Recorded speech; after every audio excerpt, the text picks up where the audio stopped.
Hello, everybody, and welcome to another episode of DanDanTony Sports. I am Dan Snyder, joined, as always, by Dan O'Shea and Tony Casper. How are you guys doing tonight? Really fantastically today. Pretty good. Excited for this episode. It is going to be a fun episode. We do have a fun show where we're going to discuss the importance of sportsmanship, and we all listed our 5 dirtiest players. But first, we have some pigskin poetry. Roger Goodell, what the hell is up with some of these rules? Suspend them for this and fine them for that, playing us all for fools. You're getting less strict, being less of a dick, but there's still a long way to go. We don't debate you because everyone hates you, but this you already know. That's called Roger Goodell. It's a pretty accurate assessment of Roger Goodell. That was a good one. Probably be longer, too. Yeah, I could have definitely thought of some other choice words to say, but I'm trying to keep this at the very least PG-13. Yeah. So we're going to leave it Fair at enough. that. With this episode, we'll see. Yeah, well, we're going to try. So, like I said, we're going to talk about sportsmanship, and sportsmanship can be defined as fair and generous behavior or treatment of others, especially in a sports contest. The majority of the people we will be talking about tonight are not just bad sportsmen, but they're downright dirty. Sportsmanship is important because while the athletes don't necessarily have to be role models and be, the best people, they still owe it to the fans to provide the best possible product while not causing extreme chaos or injury to, in some cases, other athletes, in other cases, the fans directly. The reason we're talking about this is because earlier this week, Dan O'Shea shared with Tony and I a video of one of our favorite athletes at the moment, Brad Marchand, using his stick to hit another player in the groin. Now, that is absolutely bad sportsmanship, and it's becoming a trend that we talk about the dirty things that he's done. We've touched on him in multiple episodes already, where it can almost become a segment that we have called Marchand's Mishaps. So, because Dan is so passionate about this, we're going to give him the floor to speak his piece for a couple minutes. Dan, tell me about this guy. Brad Marchand. BM. BM, which may also stand for bowel movement, since that's what he is. All right, Marchand's got a long history of dirtiness. His actual suspensions were a 2-game suspension for elbowing R.J. Umberger in the head in 2011, $2,500 fine for slew-footing Matt Niskanen in 2011, a 5-game ban for a low-hit clip on Sammy Salo in 2012, 2 games for slew-footing Derek Brassard in 2015, a 3-game suspension for clipping Mark Borowecki in 2015, and a $10,000 fine for tripping Cronwall. I believe that was 2016. And he's kept up his antics this year. He is a scumbag, no question, and I'd use much stronger language than that if we weren't on this podcast at PG-13 levels.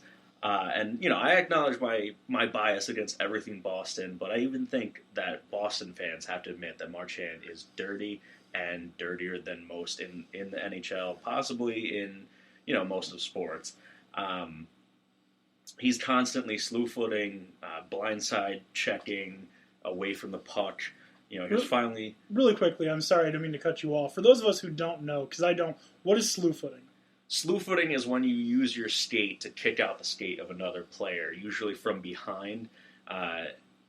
You're on ice, you're on thin blades of metal, and when you do that, especially if they're, off balance, they, suddenly fall to the ice. It's a really easy way for players to get injured, to get concussions.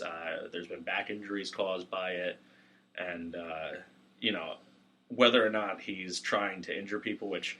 I honestly don't know. He very well could be. Maybe he just thinks that'll give him the advantage to score. But the fact is, he does it. He was recently suspended 2 games for spearing Dotchin in the groin, and while Dotchin was on the floor, he hit him in the face with a stick, which was tough to see in the video. As Is that the video you sent us? Yeah.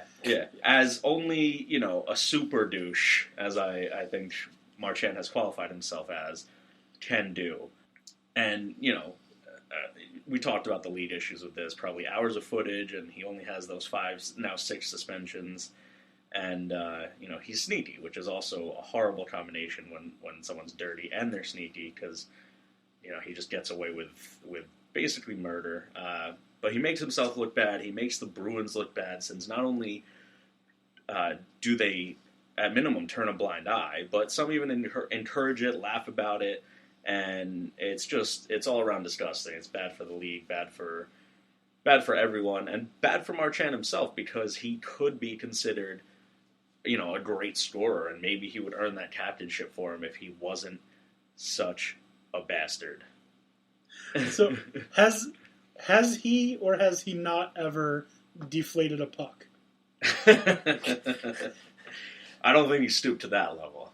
I don't know that would ever be even possible. I think it's shocking. What should be most surprising is we're having this conversation about a hockey player in a sport that is predominantly violent, and we accept it to be such, that he does this in a repeated sense. And not only is it's not like a big blindside hit in either football or in hockey, when you're going out of your way to make it as obvious that you're doing something bad. I think that's where you see the overwhelming unsportsmanship aspect. Not only, because I didn't see it in the video, but you telling me this, not only is he going to take a stick to somebody's balls, but he's going to hit you while you're down.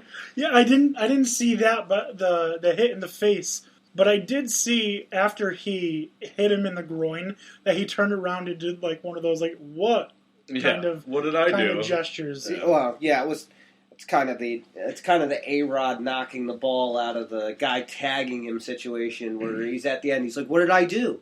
What? What do you mean? I didn't do anything. Totally accident. What's that? No, it's not a needle. Yeah. What?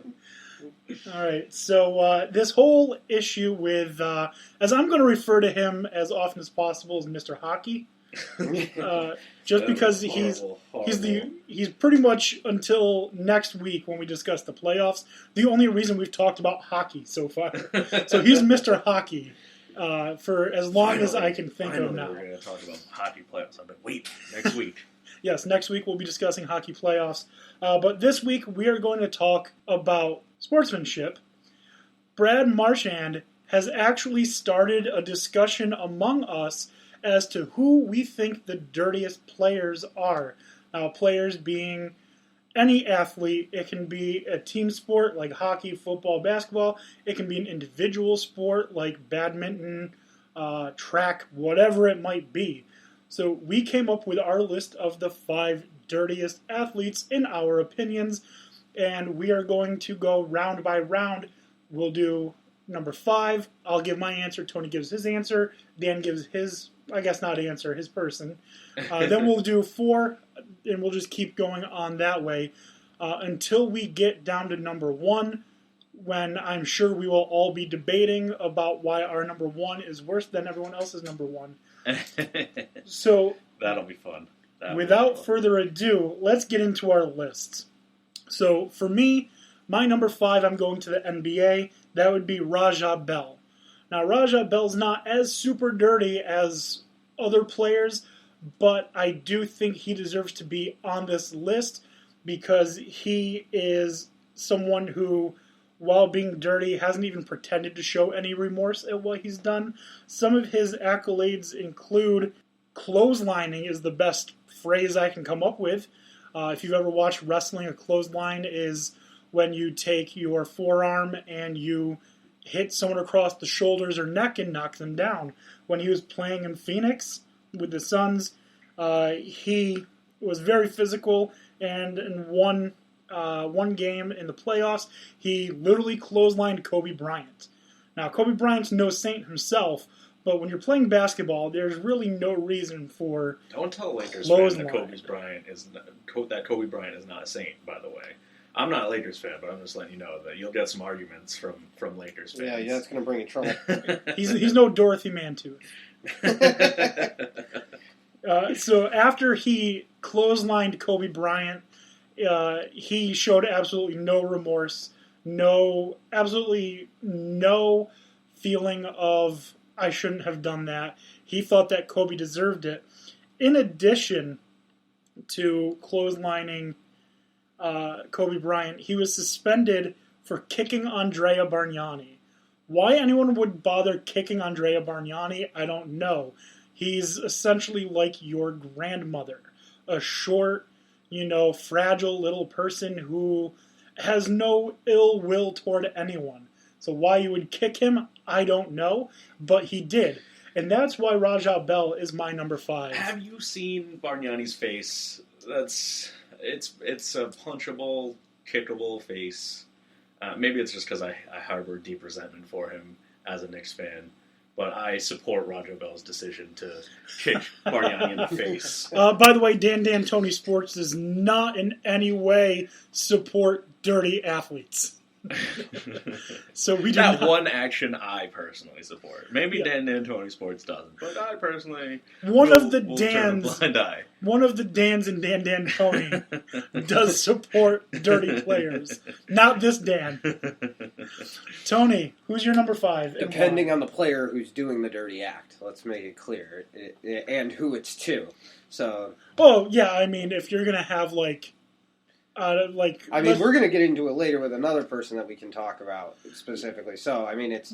Let's use for an example, sorry to cut you off, Roy Williams from the Cowboys created the Roy Williams rule when he horse-collar tackled T.O. when he was with the Eagles.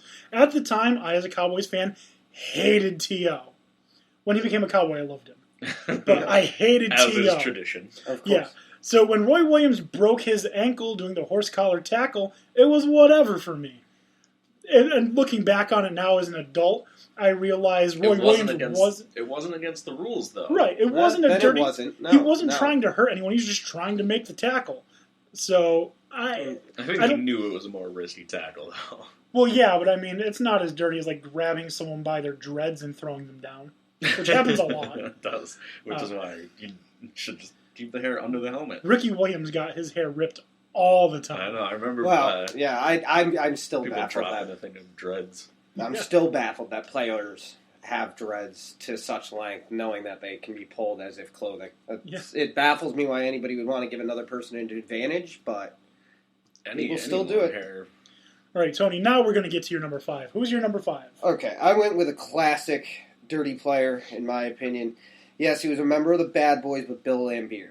If you remember him, that's a good one. Very aggressive elbows, very forceful in the paint. Not to mention, he was the one who really made the Oscar-worthy flop, something that we saw all the time, playing for the Bad Boys. So I find him to be one of the dirtier players. I mean, he did have a history of this, and they did live up to the reputation as the Bad Boys. I mean, there were plenty of fights that you can go into between... I mean, there was one in the 87 conference finals between Robert Parrish that ended up punches being thrown, suspending him for Game 6. I mean, whether it was designed or not, it did actually cost Parrish to be suspended for Game 6 and didn't work out in their favor because the Celtics ended up actually winning the series. But it could have been a tactic to have him missing. Either way, I just find Laimbeer is one of those great dirty players that should always be announced if we're having this conversation. Also the fact that for him, because of him actually, in 91, and I didn't know this until I really looked into his history, but his tactics led Nintendo to develop the Bill Laimbeer Combat Basketball. It is a science fiction basketball game staged in the year 2030, and all you need to know about the game is there's no refs, there's no fouls, and the use of weapons would be perfectly legal. So is this NFL Blitz before Blitz? Essentially, yeah, with basketball. Amazing. And apparently just I don't know. I mean, I don't know. It said develop. I don't know if they ever actually came through with this. I can't imagine that they would approve of such a thing. But I if it exists, I need to find it. Yeah, I mean, there was a football game. I don't remember what it was called. Where there were like you could be zombies or different